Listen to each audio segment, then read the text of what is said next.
First of all, hello to all our viewers. I am Ganesh Bharadwaj and I'm back with cricket vlogs.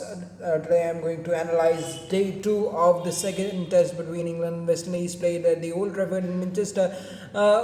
We are very fortunate that we had a very full day of test match cricket, and what an intriguing test match it was. First two sessions dominated by England batsmen, but the last session West Indies clawed their way back in the game.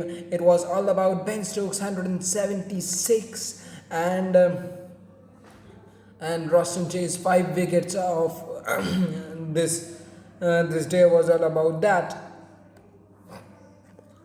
So while talking about Roston Chase, he has done hard yards for his team whenever his team needed to put pressure on the on the England batsman, or whenever they need a wicket, he has done it. From the other hand, he has always been switched on from the lunch in the afternoon session. He was bowling consistently without any break for about 15 to 20 overs. He bowled consistently, so it was a very big amount of overs he bowled. He bowled 44 overs and got in reward a deserving reward of 5 wickets. He got drift from the batsman. He was moving the ball away from the batsman, ripping it into the batsman. So it was a very nice bowling by Roston Chase, and he also got some ball to turn and stop a little bit. And all this day we have discovered one thing, that it is very hard to sweep Roston Chase, because every time whenever a batsman had come to sweep or reverse sweep this bowler Roston Chase, he had either taken the wicket or has been unsuccessful. Like in the case of Sam Curran, he was going for reverse sweep, but he was caught in the at the backward point, and till then there was nothing wrong in that delivery. It was also a day of Ben Stokes and Dom that Ben Stokes and Dom Sibley will remember their 150 runs partnership between those two. Second test, and for Dom Sibley, youngster, he was having a record of facing most number of balls in the county cricket, and he has shown it by facing about 372 balls in those overcast conditions, ball moving around. So lot of patience shown by these batsmen, both batsmen playing, or I should say rapping 300, more than 300 balls. So they were quite patient. Ben Stokes, unlike his character, was quite patient. He was he was leaving all the balls outside his off stump, and whenever it came in, then he was going for shots, and played brilliantly. Emasculated innings by excellent innings by the test vice captain of England, and by Tom Sibley also. But in this day, they were looking quite aggressive, because runs on the board were there. After lunch, they were looking quite aggressive, and Dom Sibley going for an aerial shot for the first time in his innings and looking to be aggressive, was holed out in the deep by a good catch taken by Kemar Roach, and Roston Chase was the one who took the wicket of him. So it was quite nice.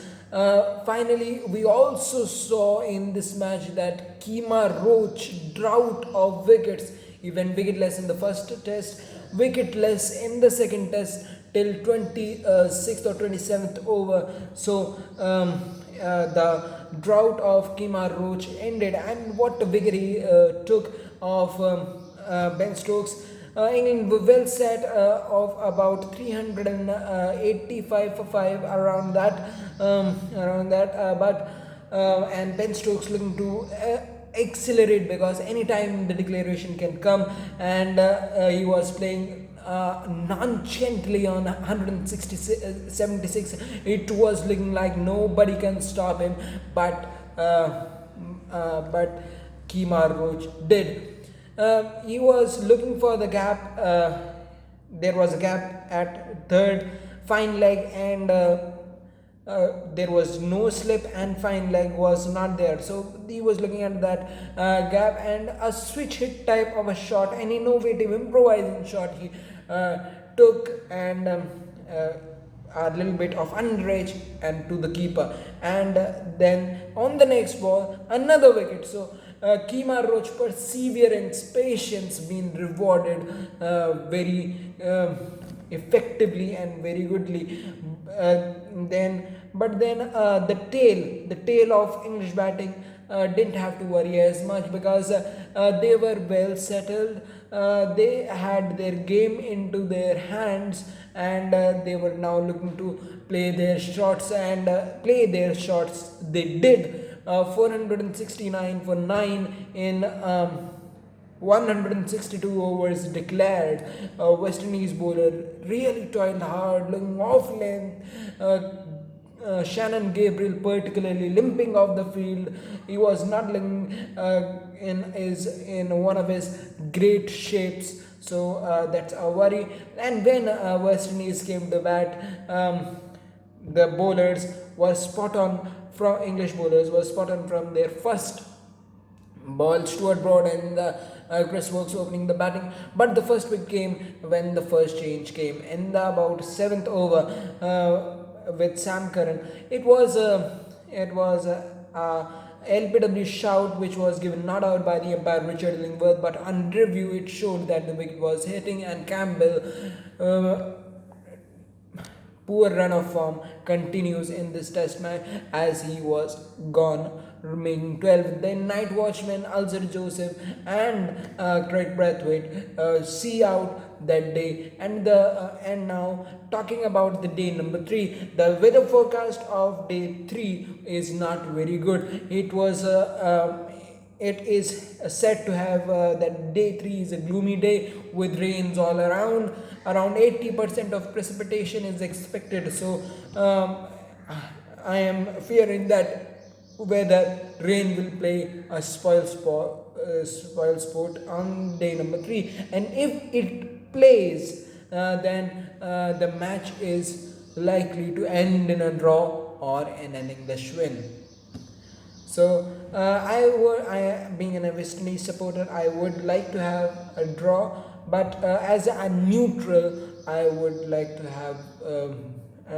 I would like to watch a good cricket match played.